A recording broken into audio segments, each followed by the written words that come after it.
বলেছে 2 মাসের জ্বালানি মজুদ আছে সরকারের কাছে, কিন্তু পেট্রোল পাম্পে তেল নেই। এখন তেল তো অনেকভাবে স্টক হচ্ছে। আজকের আলোচনা এগিয়ে নিতে স্টুডিওতে আছেন দুজন সম্মানিত অতিথি। চলুন একে একে পরিচিত হই। আছেন এম এ আজিজ, সিনিয়র সাংবাদিক।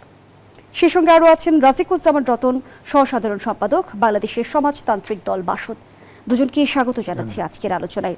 যে বিষয়টা আমি শুরুতেই বলছিলাম, জনাব এম এ আজিজ, তেলের দাম বাড়ানোর পর দেরি আমরা দেখলাম যে এলপিজির দামও এক ধাক্কায় 212 টাকা বেড়ে গেল। এটা কি জনগণের উপর দ্বিমুখী চাপ তৈরি করলো না? দেখেন, দ্বিমুখী না, জ্বালানি হচ্ছে জীবন এবং জীবিকার লাইফলাইন। জ্বালানি নাই, আপনার কিচ্ছু নাই। সুতরাং এখানে যেটা হয়েছে, ধরেন প্রথম থেকেই বলা হচ্ছে, সরকার বলছে জ্বালানি সংকট নাই, সবসময় বলা। সর্বশেষ পরশুদিন বলেছে 2 মাসের জ্বালানি মজুদ আছে সরকারের কাছে, কিন্তু পেট্রোল পাম্পে তেল নেই। এখন এই জন্যেই মানুষ কিন্তু বিশ্বাস করে না। আপনি দেখেন, আজকেও জ্বালানি মন্ত্রী বললেন যে জ্বালানি তেলের সংকট নেই।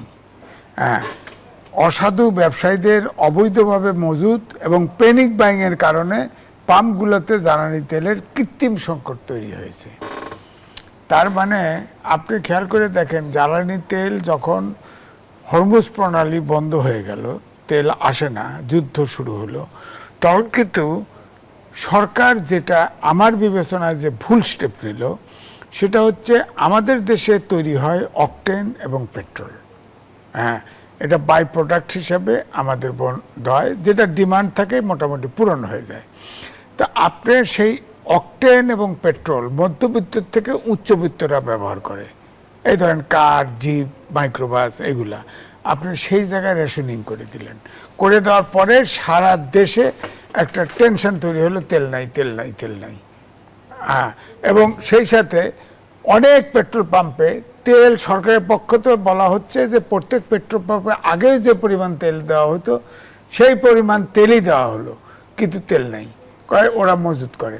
এখন ইন্টারনেটের যুগে যেটা হয়, ধরেন ঢাকার তেজগাঁ স্টেশনে তেল নাই, পঞ্চগড়ে খবর যায়, পঞ্চগড়ে উধাও করে দেয় তেল।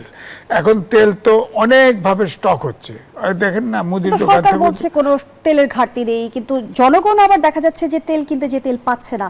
সংকটটা আসলে তাহলে কোথায়? না, সমস্যাটা ওই জায়গায়, অবিশ্বাস।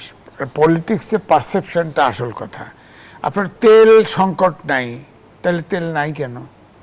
এখন কিলোমিটার দীর্ঘ লাইন কেন? হ্যাঁ, 4-5 কিলোমিটার লাইন বলেন, তাহলে লাইন থাকবে কেন? তেলের সংকট। এখন দাম বাড়ায় দেওয়া হলো, গড়ে প্রায় লিটার প্রতি গড়ে যদি বলেন কমপক্ষে 50-60 টাকা করে বাড়ায় দেওয়া হলো। এবং পাম্পগুলোর চিত্রগুলো কি সরকার দেখতে পাচ্ছে না, নাকি দেখার চেষ্টা করছে না? দেখতে পাচ্ছে সবাই, কারণ তারাও তো তেল নেয়, দেখতে পাচ্ছে সবাই, কিন্তু এটা আনম্যানেজেবল হয়েছে।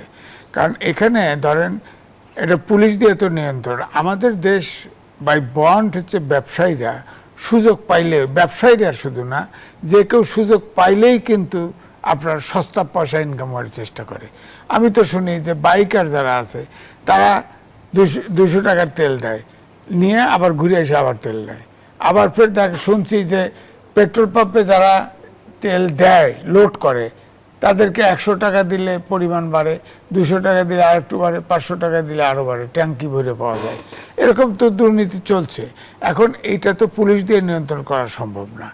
এখন এইটা আমি বলবো যে এখন এই যে সরকার বলছে যে তেলের সংকট নাই, আজকেও বললো জ্বালানি মধ্যে, তাহলে আপনি বলেন তো, জ্বালানি তেলের অভাবে আজকে এখন 39টা বিদ্যুৎ কেন্দ্র বন্ধ।